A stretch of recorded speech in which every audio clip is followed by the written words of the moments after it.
हर हर महादेव, जय भोलेनाथ। नमस्कार, मैं साधना पांडे मार्गदर्शन पे आपका स्वागत करती हूँ। तो दोस्तों, आज की वीडियो महाशिवरात्रि के ऊपर है और वीडियो में अंत तक बने रहिएगा। आपके लिए कुछ महत्वपूर्ण बातें हैं तो वो भी आप सुन के जाइएगा। मैं उम्मीद करती हूँ कि ज़रूर उससे कष्ट कटेगा ही कटेगा, निश्चित तौर पे कष्ट कटेगा। मैं कुछ ऐसा विशेष आपके लिए लेके आई हूँ। तो आज की वीडियो महाशिवरात्रि पर है और ये बात सभी जानते हैं कि महाशिवरात्रि जो है 15 तारीख को है, 15 फरवरी को है। 15 फरवरी का दिन और रविवार का दिन पड़ रहा है। तो महाशिवरात्रि बहुत विशेष होती है दोस्तों। महाशिवरात्रि पे भोलेनाथ की आराधना करना, पूजा करना, अभिषेक करना सब कुछ बहुत बहुत उत्तम होता है। कई जो भक्त हैं उन्होंने कहा है कि महाशिवरात्रि पर दीदी रुद्राभिषेक कराइए। मैंने सोचा भी, लेकिन उसमें दिक्कत क्या हो रही है दोस्तों कि मैं रुद्राभिषेक कराऊंगी तो मैं अपने लिए कुछ पूजा पाठ उपाय वगैरह नहीं कर पाऊंगी, क्योंकि जब भी मैं कोई काम आपके लिए करती हूँ तो मैं पूरी तरह से उसमें समर्पित रहती हूँ और इसमें जो है मुझे थोड़ा सा मौका अपने लिए भी चाहिए। लेकिन फिर भी मैंने आपकी बहुत सारी मांग के ऊपर कुछ विशेष चीज़ें मैं करा रही हूँ, तो वो मैं आपको वीडियो में बताऊँगी। पहले थोड़ा सा ये जो महाशिवरात्रि है इसके बारे में थोड़ी सी चीज़ें आपको बता देती हूँ। पहले तो ये समझिए कि चाहे भोलेनाथ लिंग रूप में अवतार हुए हों या माता पार्वती के साथ उनका विवाह हुआ है तो ये तिथि बहुत विशेष।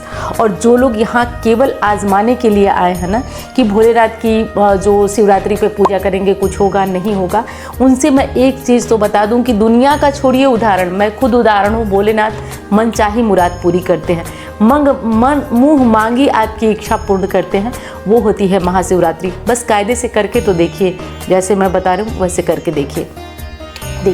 पूरी स्पेशल वीडियो तो आएगी, कुछ थोड़ा सा टाइम बाद आएगी वीडियो, लेकिन आएगी क्योंकि उसमें 4 पहर का मुहूर्त वगैरह फिर आपको बताऊंगी। तो वो वीडियो आप देखना मत भूलिएगा। आज की वीडियो केवल मोटा मैं बता रही हूँ कि क्या क्या करना है आपको। तो पहली चीज़ कि महाशिवरात्रि की रात्रि बहुत बड़ी रात्रि होती है, अमोघ रात्रियाँ होती है। जैसे दिवाली की रात्रि होती है, होलिका दहन की रात्रि होती है, शिवरात्रि की रात्रि होती है, जन्माष्टमी की रात्रि होती है, तो वैसे ही ये रात्रि बहुत विशेष होती है। और इस रात्रि पर रात्रि जागरण करने से वो सब कुछ साधक पा लेता है जो मनचाही इच्छा होती है। तो रात्रि जागरण, जैसा कि जागरण करके बैठे रहेंगे तो उससे तो बहुत कुछ होगा नहीं। आपको करना होगा 4 पहर में भोलेनाथ की आराधना। अभिषेक क्या करना है, कैसे करना है, विशेष अभिषेक की विधि मैं आगे की वीडियो में ले आऊँगी। और दोस्तों सच कह रही हूँ, जीवन बदलने वाला होता है। तो चैनल को सब्सक्राइब कर लीजिएगा, वीडियो आएगी अब आगे जो महाशिवरात्रि की, चैनल को सब्सक्राइब कर लीजिएगा और प्लीज़ वीडियो को लाइक करिए। आपके लाइक से मुझे बहुत बहुत हौसला और मोटिवेशन मिलता है, तो आप इसे ज़रूर कर लीजिएगा। 15 तारीख की रात्रि को 4 पहर की पूजा करना है। 4 पहर में किससे और कैसे अभिषेक करना है वो भी मैं आगे आपको बताऊंगी। कहने को तो बहुत तरह के अभिषेक हैं, आपने सुना भी होगा, मैंने भी बताया होगा। और हाँ, एक चीज़ आपसे कहना चाहूँगी, व्रत आप सभी को निश्चित तौर पे रखना है। व्रत आपको हर हाल में रखना है। अगर रख सकते हैं तो, कुछ नहीं कर सकते तो सेंधा नमक ले लीजिए, लेकिन व्रत आप ज़रूर करिए। सेंधा नमक लेके व्रत रहिए, लेकिन व्रत आप ज़रूर रखिए। व्रत रहना बहुत अच्छा होता है महाशिवरात्रि का। भोलेनाथ जो है संपूर्ण तपस्या का फल आपकी देते हैं, इसलिए व्रत अनिवार्य रूप से रखिए। व्रत में क्या खाना है, वही फलाहारी चीज़ें खाना है। कुछ लोग तो जो शाम को खाना भी खाते हैं, लेकिन अन्न मत ग्रहण कीजिए आप लोग। सेंधा नमक अगर हो सके तो अपना ले लीजिए और व्रत कीजिए। कुछ लोग जो है वो ये मासिक शिवरात्रि का उद्यापन करना चाहते हैं, तो उद्यापन की वीडियो मैं सुगम मार्गदर्शन पे अपलोड करने वाली हूँ कि कैसे उद्यापन करेंगे, तो एक बार उसे देख लीजिएगा। उसमें मैं बताई हूँ, अगर अपलोड हो गई इससे पहले तो ठीक है, नहीं तो इसके बाद अपलोड होगी। तो वो चैनल भी मेरा ही है, उस पर मैं रिकॉर्ड कर चुकी हूँ वीडियो, तो वो आपको मिल जाएगी। जो लोग अगर शिवरात्रि का व्रत प्रारंभ करना चाहते हैं कि मान लीजिए कि मुझे आज से शुरू कर मासिक शिवरात्रि का व्रत करना है, तो देखिए आपको ना आज संकल्प लेना होगा कि आप कितनी शिवरात्रियों का व्रत करेंगे। अगर 1 साल करना है तो करिए, या फिर आपको ऐसे करना है कि जब तक शक्ति सामर्थ्य तब तक करेंगे, तो आप जैसे संकल्प लेना हो ले लीजिए। और बहुत फ़ायदेमंद होता है। जो लोग प्रदोष करते हैं वो लोग ना करें, क्योंकि प्रदोष और शिवरात्रि अक्सर मिल जाती हैं, तो दिक्कत होगी आपको 2 व्रत करने में। तो हो सके संभव है तो आप एक ही व्रत करिए, चाहे प्रदोष करिए चाहे मासिक शिवरात्रि करिए।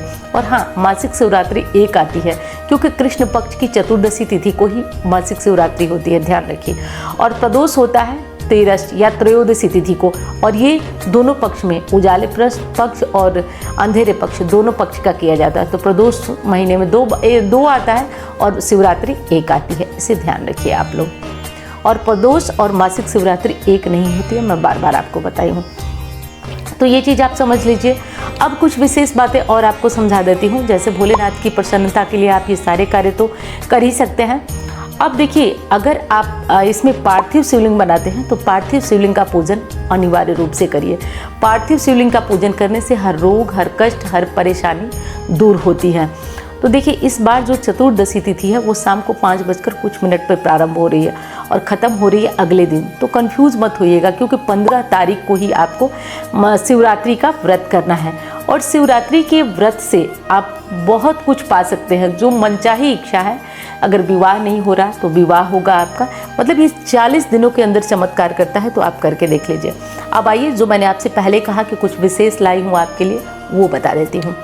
तो देखिए दोस्तों, इस बार जो था आज और अभी, ऐसा मैंने आपके कॉल को सोचकर और आपकी बातों को सोचकर, और सबसे बड़ी बात गुरु की आज्ञा को मान करके मैंने ये काम शुरू किया है। क्योंकि आप लोग जानते हैं कि बीते 30 जनवरी को मेरी एनिवर्सरी होती है। तो एनिवर्सरी पर मैं गुरु जी के दर्शन करने जा नहीं पाई थी, क्योंकि उसी दिन जो था एनिवर्सरी तो थी, मैं गई होती, लेकिन उसी दिन मेरे बेटे को जाना था, इसलिए मैं नहीं जा पाई। तो अब मैं गई थी आज गुरु जी से उनके दर्शन करने मिलने। तो उन्होंने कहा कि मैंने सारी बातें होती हैं जैसे कि मैं क्या कर रही हूँ, क्योंकि गुरुजी आप समझ सकते हैं, उन्हीं के सानिध्य में तो सब कुछ होता है। तो मैंने कहा कि गुरुजी, कुछ लोगों के लिए तो मैं रुद्राक्ष अभिमंत्रित करा रही हूँ और पारद का शिवलिंग अभिमंत्रित करा रही हूँ।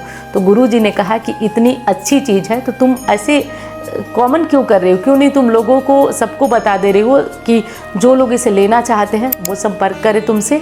और मतलब गुरुजी की ही आज्ञा थी।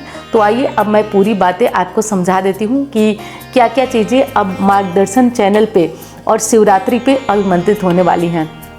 जैसे कि आप जानते हैं दोस्तों कि टाइम बहुत कम रहा, मैं बता रही हूँ ना कि ये ऐसा कोई प्लान हमारा था नहीं, केवल हाँ सामग्रियाँ भी आ गई हैं जिनकी अभिमंत्रित होने, लेकिन वो जैसे जो जिनकी कुंडली देखती हूँ, कोई दिक्कत रहती है, परेशानी रहती है, तो वो लोग मुझसे कहते हैं कि दीदी आप अभिमंत्रित करा दीजिए। तो उन लोगों की ही सामग्री आई है, और आप लोगों को ये सामग्री अगर पाना हो तो मैं बताऊँगी आगे कैसे क्या करना है।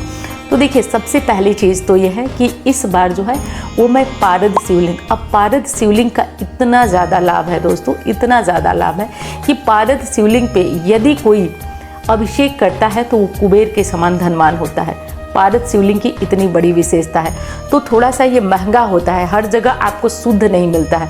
पारद के नाम पे आपको बेकार की धातु का शिवलिंग मिलता है, लेकिन यहाँ मार्गदर्शन से जो जाता है, इसकी क्वालिटी की तो आप चिंता छोड़ दीजिए, वो मुझ पे छोड़िए। तो 100% प्योर होता है, और पारद शिवलिंग 100% प्योर मिलना मुश्किल होता है। और दूसरी चीज़, इसकी पूजा से व्यक्ति कुबेर के समान धनवान होता है। तो आप जहाँ मन करे वहाँ सर्च कर लीजिएगा, जिससे मन करे उससे पूछ लीजिएगा।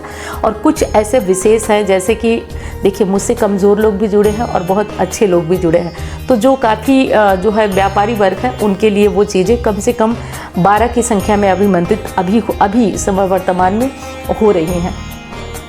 तो अभी मैंने चैनल पे नहीं डाला था, वो मेरे पर्सनल लोग हैं। तो अब दूसरी क्या चीज़ है, देखिए, हम सबके घर में, ज़्यादातर लोगों के घर में वास्तु दोष होता है। मैं क्या बोलूँ, मेरे घर में खुद ही वास्तु दोष है, लेकिन पूजा पाठ उपाय वगैरह से वो प्रभावी नहीं होता है। तो ये वास्तु यंत्र है दोस्तों, ये वास्तु यंत्र है।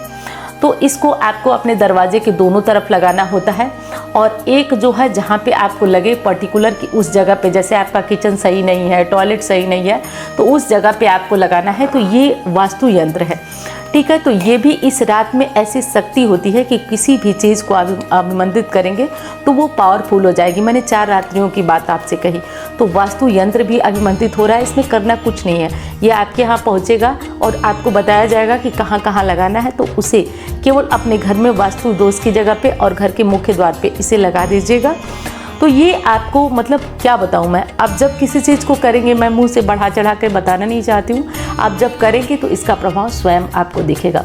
और दूसरी चीज़, परम प्रिय भोलेनाथ का रुद्राक्ष, मैंने बताया ना कि ये बहुत ज़्यादा लोग जो चैनल से जुड़े हैं, बहुत ज़्यादा लोग, उनकी बहुत ज़्यादा ये रहती है, मतलब कम से कम 7-8 महीने से लोग कहने लगते हैं कि दीदी प्योर वाला रुद्राक्ष दीजिएगा। प्योर जो रुद्राक्ष की माला होती है वो हमको दीजिएगा, जिसमें आप अभिमंत्रित करा के दें। माला तो आपको शायद मिल जाए प्योर, लेकिन इसको मेन चीज़ अभिमंत्रित करा करके, तो ये भी जा रही है माला भी अभिमंत्रित कराकर। और दूसरी चीज़ कि माला तो अभिमंत्रित करा कर जा रही, इस पर किसी भी ग्रहों का, किसी भी देवी देवता का जप किया जा सकता है। और तीसरी चीज़, ये खराब नहीं होती है, इसको आपको केवल जप करना है और रख देना है, इसमें कोई कीड़ा लगना या इस तरह की कोई चीज़ नहीं होती है। तो ये तीनों चीज़ें इस बार जो है मार्गदर्शन पर गुरु जी की आज्ञा से सामूहिक रूप से मैंने अब आपसे कह दिया, तो ये सामूहिक हो गए, तो जा रही हैं। टाइम अब जैसा कि आप जानते हैं कि ये वीडियो आपको मिले तो शायद 10 दिन का टाइम हो, तो अगर आप लोग को इनमें से कोई भी चीज़ की आवश्यकता है तो आप जो नंबर यहाँ पे आपको मिलेगा, चैनल का जो नंबर है, काफ़ी लोगों के पास है भी, तो आप उस नंबर पर संपर्क करिए और अपना नाम नोट करा दीजिए, ताकि शिवरात्रि पे ये चीज़ें अभिमंत्रित हों और आपके यहाँ शिवरात्रि के बाद पहुँच जाए। तो मैं उम्मीद करती हूँ आपको ये जानकारी अच्छी लगी होगी। अब मैं मिलती हूँ आपसे अन्य वीडियो में। धन्यवाद। हर हर महादेव।